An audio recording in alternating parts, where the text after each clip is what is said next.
আল্লাহর দেওয়া প্রত্যেকটা দিনই কিন্তু আমাদের কাছে অনেক বেশি স্পেশাল। বিশেষ করে শুক্রবার দিনটা আমার কাছে অনেক বেশি স্পেশাল, কেননা এই দিনে কিন্তু আমাদের অনেক অনেক স্মৃতিময় দিন জড়িয়ে আছে। সেই জন্য আমি এই দিনটা অনেক বেশি পছন্দ করি। এই দিনে কিন্তু আমার ছেলে জন্মগ্রহণ করে, বিশেষ করে এই দিনে আমার বিয়ে হয়েছে। আর আজকে হচ্ছে নভেম্বরের 7 তারিখ।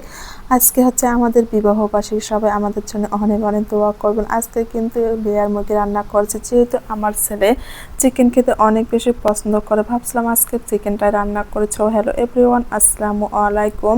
শুক্রবারের দিন কিন্তু অনেক অনেক কাজ করতে হয়, তারপরেও কিন্তু আমি একটু লেট করে ঘুম থেকে উঠে, যেহেতু অন্যান্য দিন আমাকে খুব তাড়াতাড়ি ঘুম থেকে উঠতে হয়, রান্না করতে হয়। শুক্রবার দিন তো সেভাবে কোনো প্যারা নেই, সেই জন্য আমরা একটু লেট করে ঘুম থেকে উঠে আজকে কোনো নাস্তা তৈরি করতে পারিনি, অনেকটা লেট হয়ে গিয়েছিল। মাত্র 3টা ডিম পোস্ট করে কিন্তু আমরা খেয়ে নিয়েছি। এরপরে কিন্তু ভাত বসিয়ে দিয়ে কিন্তু আমি ফ্রিজ থেকে মাংসটাও বের করে দিয়েছি। এরপর কিন্তু আমি কাটাকাটির কাজগুলো কমপ্লিট করে নিই। আর আজকে রান্না করবো লেয়ার মুরগি। লেয়ার মুরগিটাও কিন্তু আমার কাছে খেতে অনেক বেশি মজার লাগে। এই মাংসগুলো কিন্তু সিদ্ধ করতে অনেকটাই সময় লাগে, খেতে অনেক বেশি মজা হয়। আর আমি কিন্তু আজকে আলু দিয়ে রান্না করবো। আমার ঘরে কিন্তু মাংসটা আলু দিয়ে খেতে সবাই অনেক বেশি পছন্দ করে।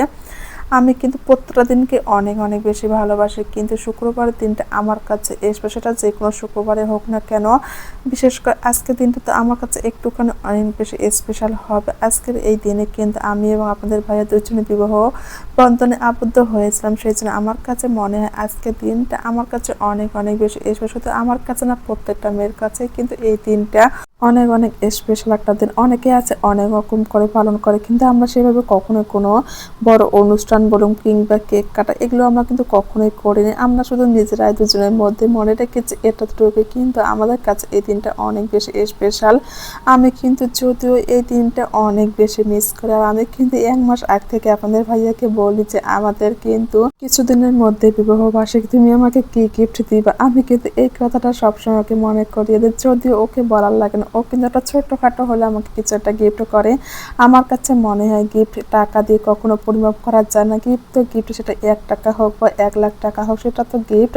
এটা যে পাই এটাই আমার কাছে অনেক অনেক বেশি। আমি কিন্তু কখনো তার কাছে কোনো কিছু দাবি করি না যে আমাকে এটা দিতে হবে, ওটা দিতে হবে, এটা চাই, এভাবে পালন করবো। এগুলো কিন্তু কখনোই আমরা করি না। আমরা কিন্তু কখনো আজ পর্যন্ত একটা কেক কাটিনি, জাস্ট দুজনে মনে রেখেছে, এটাই কিন্তু বিশাল। অনেকে আছে কিন্তু এই দিনটাতে অনেক কিছুই করে, কিন্তু আমাদের তেমন কোনো কিছুই করা হয় না। আমার ছেলের জন্ম কিন্তু শুক্রবারের দিন। সব মিলিয়ে শুক্রবারের দিনটা আমার কাছে অনেক বেশি স্পেশাল, যেহেতু আমার বিয়ে, আমার ছেলের জন্ম সব কিছু কিন্তু শুক্রবার। আর আমি কিন্তু কখনো আমার ছেলের জন্মদিনটাও সেভাবে পালন করিনি, জাস্ট এতটুকুই করেছি, একটা কেক এনেই, যেহেতু ও ছোট্ট মানুষ, ও কেক খেতে অনেক বেশি পছন্দ করে, একটা ওকে কেক এনে দিই। অল্প স্বল্প লোকজন নিয়ে কিন্তু অল্প স্বল্প বলতে পরিবারের সবাই মিলে একটুখানি কেক খাওয়া দাওয়া করে, এতটুকুই, আর কিছুই করা হয় না। আপনাদের ভাইয়া কিন্তু এই জিনিসগুলো সেভাবে বড় করে কোনো কিছু করবে এই জিনিসগুলো একদমই পছন্দ করে না। আমি কিন্তু এগুলো নিয়ে কখনো ওকে জোর করি না। আমার কাছে মনে হয় আমাদের যে বিশেষ দিনটা আমরা মনে রাখবো, এটাই কিন্তু আমাদের কাছে অনেক অনেক বেশি। যাই হোক, আপনারা সবাই কিন্তু আমাদের জন্য দোয়া করবেন, আমার পরিবারের জন্য অনেক অনেক দোয়া করবেন। এদিকে কিন্তু আমার রান্নাটা কমপ্লিট হয়ে গিয়েছে, যেহেতু ছেলে চিকেন খেতে অনেক বেশি পছন্দ করে, এর জন্য আমি কিন্তু চিকেনটাই বেশি করে রান্না করার চেষ্টা করি। আর আজকে শুক্রবারের দিন, আজকে কিন্তু অনেক কাজ করতে হয়েছে, রান্না বান্না থেকে শুরু করে বাজার গোছানো সবকিছু কিন্তু একা হাতে করতে হয়। আর আপনাদের ভাইয়া কিন্তু বিশেষ করে শুক্রবারের দিনটাতে বাজার করে, যেহেতু অন্যান্য দিনগুলোতে সেভাবে বাজার করা হয় না। আর শুধু বাজার করলে যে কাজ শেষ হয় এটা কিন্তু কখনো না, বাজারগুলো গুছিয়ে রাখতে কিন্তু অনেকটা সময় যায়। এই তো রান্না বান্না কমপ্লিট করে কিন্তু কিছু কাপড় ছাদে দিয়েছিলাম, সেগুলো নিয়ে আসলাম। এরপর কিন্তু রান্নাঘরটাও ক্লিন করে ফেলাম। রান্নাঘর থেকে একবার বের হয়ে গেলে কিন্তু আর কখনো রান্নাঘরে আসা হয় না, আর রান্নাঘর ক্লিন করার কথাও মনে থাকে না। সেই জন্য আমি রান্নাবান্না কমপ্লিট করার পরে কিন্তু রান্নাঘরটা সুন্দর করে ক্লিন করে রেখে দিতে কিন্তু দেখতে অনেক বেশি ভালো লাগে।